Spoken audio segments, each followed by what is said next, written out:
This morning, we're going to hear from Professor Pat Bivens, and she's going to talk to us about courage. So let me tell you just a few things about our very own Captain Marvel, if you were at the baccalaureate last week. She's the Associate Professor of Music, Director of Instrumental Studies, and the Director of Bands at Carson-Newman. She conducts the Marching Eagles, Symphonic Winds, Redemption, and the Jazz Ensemble, and has quite the fan club with her today.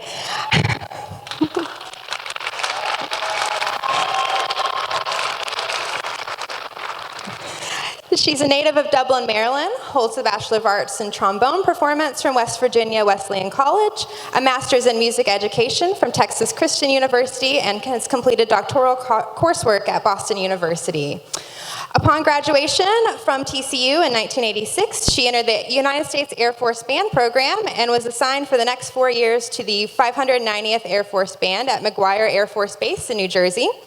After completing her tour of active duty, she transferred to the Tennessee Air National Guard, where for the next 18 years she performed on trombone, euphonium, and as a vocalist with the 576th Air Force Band at McGee-Tyson Air Force Base in Knoxville.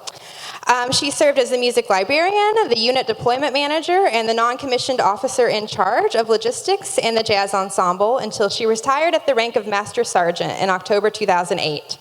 She has traveled and performed as a member of various musical organizations. She's traveled all over the world, from Romania, the former Soviet Union, France, Jamaica, Dominican Republic, Canada, Alaska, Hawaii, and all over the continental United States. Please join me in welcoming Professor Bivens to the stage today. Good morning. Today I'm here to talk to you about courage. In fact, it took quite a bit of courage for me to get up here and to talk to you in the first place. I know it can be just as difficult for you to sit and listen to a type of lecture like this morning. So very much like Oprah, if you look under your seats right now, I have gotten all of you nothing. You knew better than to fall for that. Nothing. Are you kidding? I don't make that kind of money.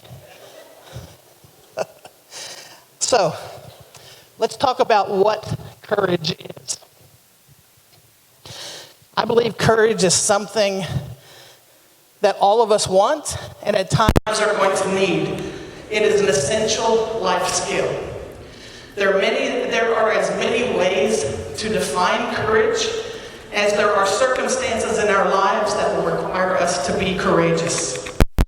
There is, however, one aspect of courage that remains constant in every circumstance we try to define it. And that is, in order to have courage, we're going to have to do two things. First of all, we're going to have to make a decision. And the second thing we have to do is act upon that decision. So let's start today with a very simple definition of courage. Courage is feeling afraid, yet choosing to act. Let's talk. There are so many, like I said, different types of situations in our everyday life that require courage. Our lives are filled with examples of courage that require bravery and sacrifice. Fairy tales, the Bible, ancient myths, and Hollywood movies are full of examples. More than likely, you grew up with the same heroic stories that I was raised on. David and Goliath, Star Wars, Harry Potter, Captain Marvel, the Cowardly Lion from The Wizard of Oz. Okay, maybe that one dated me a bit. At the time you were infants, I remember very vividly the first responders running into the buildings of the World Trade Center on 9/11 as they fell. Not every bit of courage, however, needs to be physical bravery. It will take courage for you to stand up against something that you feel is wrong. I can think of a couple men right now who come to mind very quickly. One here in the United States and the other in South Africa, who at great risk to themselves spoke out against something they felt was an injustice. Dr. Martin Luther King and Nelson Mandela. The cost to both was incredible. One paid with his life, while the other spent 27 years of a life sentence in prison. Everyday life will present us with challenges that require courage. At a very young age, I learned that life can not only be hard, but it can be unfair. I grew up on a 57-acre farm in about 40 miles northeast of Baltimore, Maryland, in a multi-generational household. In other words, my sister, my parents, my paternal grandparents, an aunt, and an uncle all lived under the same roof. From the time we could walk, we worked on that farm.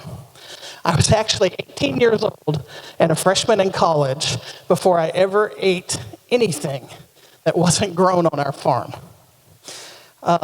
We were poor. As I entered elementary school, I learned very painfully how cruel kids can be to each other. We did not have indoor plumbing until I was 10 years old. We took a bath in a basin that was filled with water from the only running water we had in the house, which was in the kitchen sink. If you wanted that water to be warm, you heated it on the wood stove in the kitchen. Man, I wish I still had that wood stove. It'd be worth a lot of money right now. I did not have the latest fashion in clothes, but my parents made a distinction between school clothes and play clothes.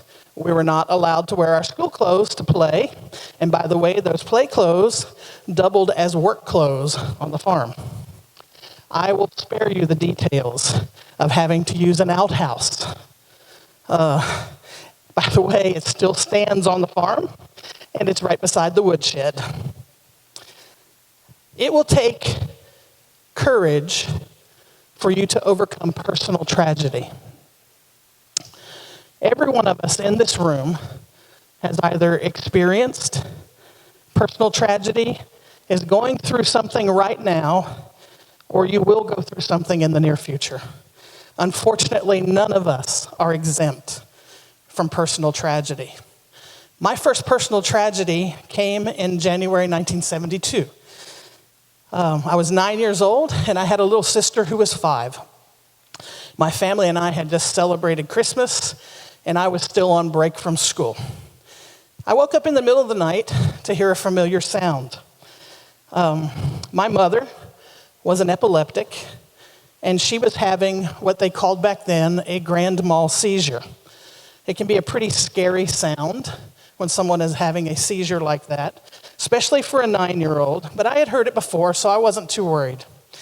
What I heard next, though, I'll never forget. We all slept, my parents and I, and my sister, in the same bedroom. They had a bed. We had a set of bunk beds. I was on the lower bunk. My 5-year-old sister was on the upper bunk. I looked over towards my parents' bed, and I saw my dad kneeling over Mom, giving at that time was the very beginnings of CPR. And I heard him tell my grandmother, who was standing at the top of the steps, "I cannot find a pulse." Well, I screamed, obviously. That woke up the 5-year-old. And we were quickly ushered from the room by my grandmother to go spend the rest of the night in my aunt's room on the other side of this big farmhouse. Somehow, she comforted us enough that we both went back to sleep. The next morning, I was the first to wake up, and I went downstairs where my dad told me that Mom had died. I'd never seen my dad cry before. 2 hours later, I saw him cry a second time when he told my 5-year-old sister that Mom had died. My paternal grandmother, my aunt, who lived in the house at the time, all took over helping to raise my sister and I. My dad was 23 years old, a single man trying to raise 2 girls. It was fun. Our lives began to take on a new normal for us. During this time in 1972, there was also a war going on in a little country in Southeast Asia. And in June, we celebrated the homecoming of my uncle. He had been serving as a supply sergeant in the United States Air Force. in Vietnam. He was a lot of fun. He was a practical joker. I absolutely loved my uncle, and I kind of think I got my sense of humor from him. He always played tricks on my poor aunt. I did feel sorry for her. About a month after he came home, we got a call that he had drowned in the river. So here we are now, my family, burying the second family member that lived under the same roof as us within a 6-month time period. I wish I could tell you it ended there, but as you may have heard, it comes in threes. So less than 6 months after all of this had happened, and exactly 1 week before Christmas, my aunt was returning home from having volunteered with the volunteer fire department's ladies auxiliary. A drunk driver who was being chased by the police rounded a curve at over 100 miles an hour and hit my aunt's car. She and the lady who she was taking home were killed instantly. So this is the aunt that not only lived with me, but had become a surrogate mother and was my best friend. She was also the one that was helping my grandmother and dad raise my sister and I. 1972 was a sad and hard year in the life of my family. It could have been much worse had my grandparents and my dad decided to just give up and quit living. But they didn't.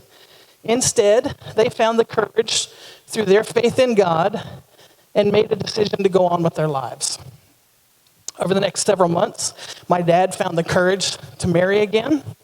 We took into our family his new wife's 2 children from a previous marriage, and then they had a child together on their own.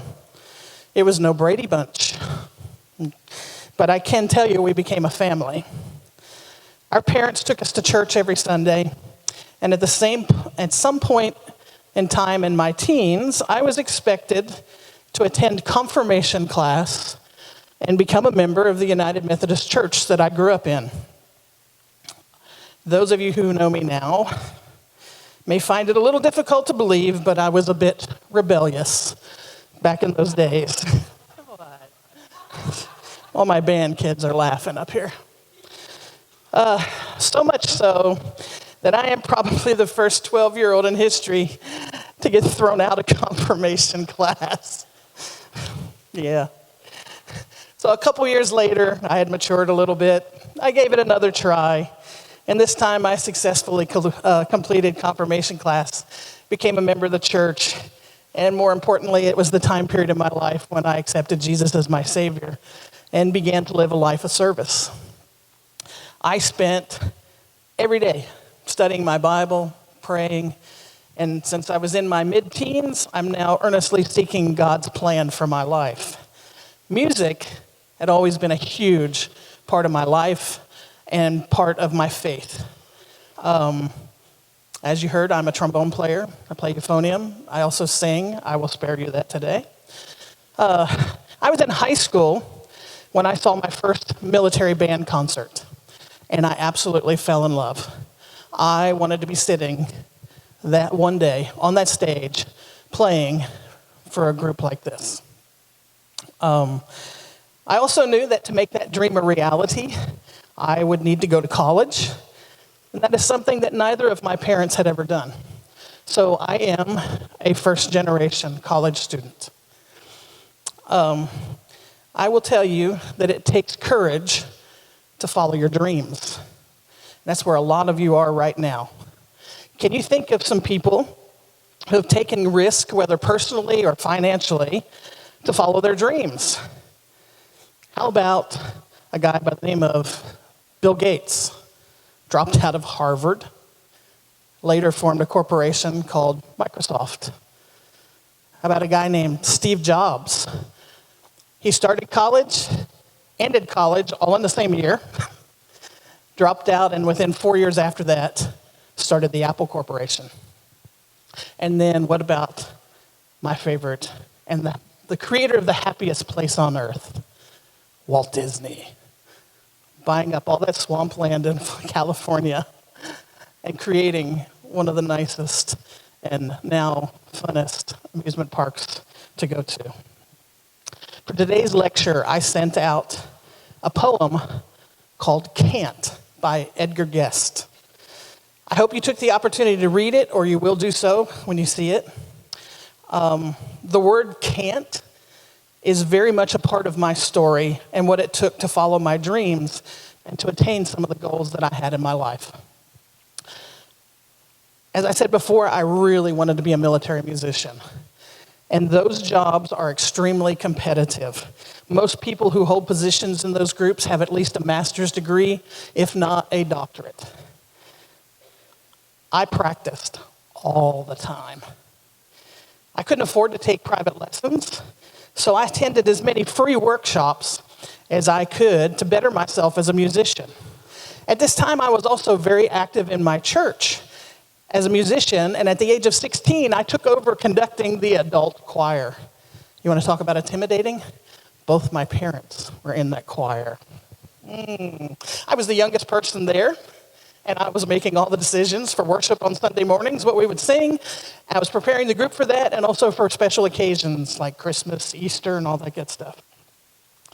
I started to share my plans of going to college and studying music with my family and friends. To me, it was a natural choice to study music. I mean, that's what I did. So I was really excited the day I decided on the college that I wanted to attend. And I ran from the mailbox to the house, which was a very long lane, by the way, when I saw the acceptance, when I got the acceptance letter in the mail. I could not wait to tell my parents. Instead of sharing in my excitement, you want to guess what I heard? You can't. You can't go there. It's too expensive. You can't study music. That's not a real job. All I heard, you can't. My heart sank. So I thought maybe if I changed my idea of what I was going to study and put it more in line with what I was doing at the church, that maybe I would get more support from my parents. So I decided that I was going to go away to college and I was going to major in Christian education and minor in music and then find a full-time job in the church. How could they turn that down? That would make my parents proud, right? Nope. I still got, you can't, from them. Like our reading for today says, can't is the worst word ever written or spoken. It robs us of the courage we need to accomplish our goals, and it mocks the hopes and dreams of every person. So I'm finding myself now with a decision to make. My mother suggested that I would do quite nicely attending the local community college and studying to be a secretary. She even made me choose classes in my last year of high school that went along with that idea. I had to take typing, accounting, shorthand, blah, blah, blah, blah, blah, blah. Okay, honestly, can you see me as somebody's secretary? Nope, me either. I was not going to be happy tied down to something like that. I think it takes a very special person to hold that position, and that was not me. So you know what? I did the only thing I knew how to do. I had been taught. I prayed. I would be very presumptuous today to believe that all of us in this room have the same beliefs, or that we would all turn to prayer to find strength and courage to face opposition or to follow our dreams. It might not be where you are today, and it might not be what you believe. I can only tell you what I did and what I believe. One of my life verses comes from the book of Philippians. It is probably a memory verse that many of you learned as a child. It goes like this: I can do all things through Christ who strengthens me. So my courage came from continuing to seek God's plan for my life. I would love to tell you that all of my prayers and hard work turned my parents around. It did not. But I found myself I had never felt so sure of anything in my life. that my dreams to attend college and to attend that specific college were exactly what I was supposed to be doing in that time of my life. It created a tremendous struggle. I was caught up in whether I should be doing what my parents thought I should be doing and what I thought I should be doing with my life. I had to make a decision, and I decided to go anyway. So in August, after graduating high school and shortly after turning 18 years of age, I left my home and I moved to West Virginia to attend West Virginia Wesleyan College. Why this college? I'll be very honest. I saw the picture on the catalog, which, by the way, had nothing to do with the campus, but I fell in love. That's how I chose my college. I never visited the campus, not once.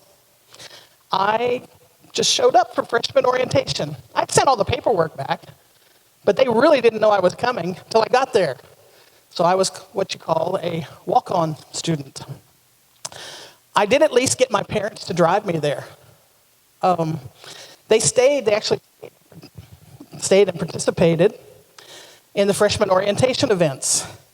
They even went with me to the treasurer's office as I wrote the check out of my own account to pay for my first semester of school, $2,543.17.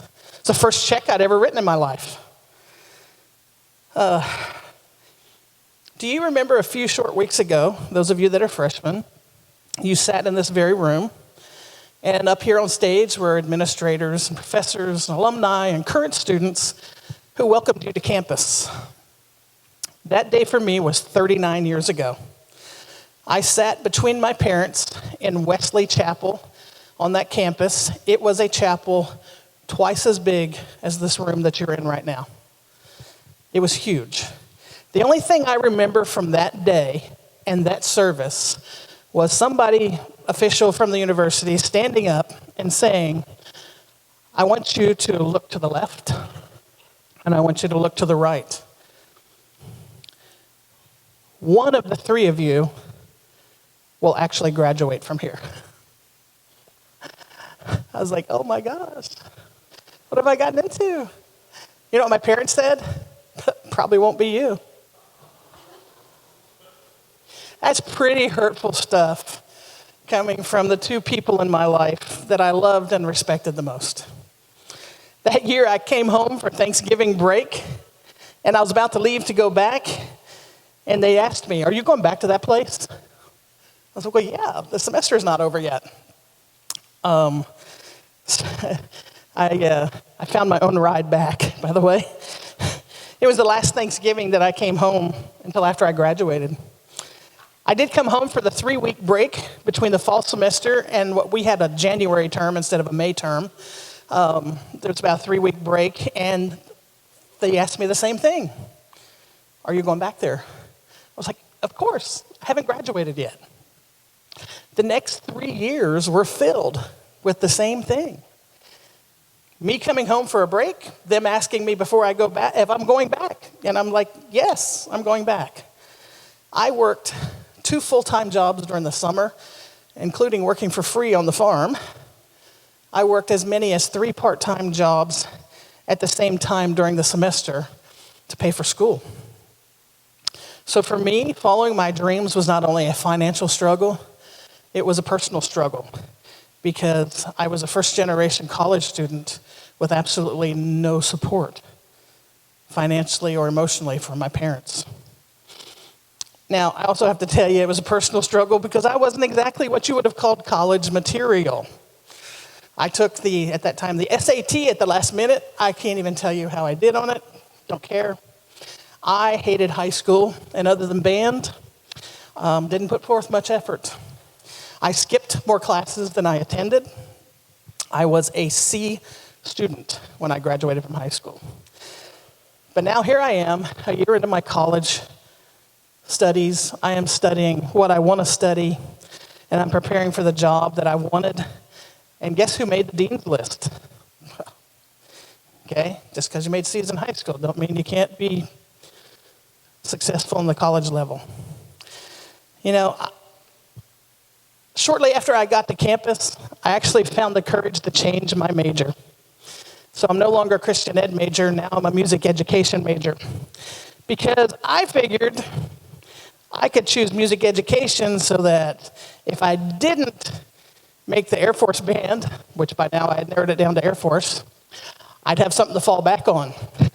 Music ed is not a fallback degree. It's killer.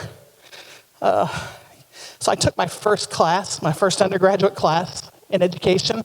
It's called Foundations of Education. That name hasn't changed, has it? No. And I immediately changed my major again. No way was I stepping in a classroom. Nope.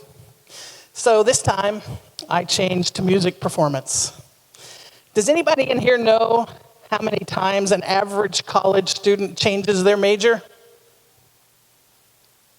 3. You know what that made me? An average college student.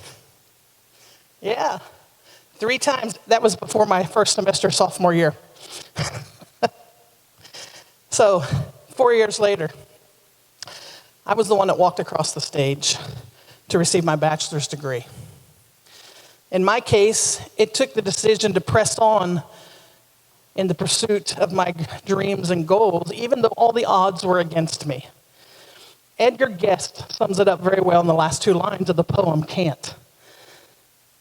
He said, whatever goal you are seeking, keep trying and answer this demon can't by saying, I can. I saved the most difficult situation for last. And I want to tell you today that it will take great courage to ask for help. This is the hardest for me because I like to think of myself as a pretty self-sufficient person and that I can handle anything that comes along. Well, this summer was absolutely the most difficult time in my life, second only to 1972. Early on Mother's Day, I received a text that told me that the chair of our department, my colleague and best friend, had died suddenly of a massive stroke at the age of 52. Less than a month later, a 30-year-old daughter of my high school friend, her 2-year-old son and unborn child were murdered right down the street here in Jefferson City. Right after that, a former colleague's 49-year-old husband died of a massive heart attack. And lastly, mid-July, I was in the middle of my second week of summer music camp, and we received the word that a member of this year's incoming freshman class, an 18-year-old son of another colleague, and someone I had been recruiting to be in the band, had died of a tragic accident outside of the country. I found myself walking through the music building in a daze and actually looked at one of my colleagues, and we both at the same time said to each other, when is this going to end? I think we've had enough. I was beginning to become more and more depressed and absolutely unable to function on a daily basis. I hate asking for help because it exposes weaknesses that I really don't want to have. But I can tell you that somehow I found the courage to reach out. I went through some counseling and soon began to feel a little bit better. There is absolutely no shame in asking for help. You might be sitting here wondering, how in the world am I going to find the money to come back for the spring semester? Or you may find yourself in the fight for your life, having just been diagnosed with a serious illness, you were injured, or you're battling an addiction. I pray that some of what I have said today and some of what I have shared with you today will help you find the courage that you need to get through whatever it is that you're facing or you will face in the coming days.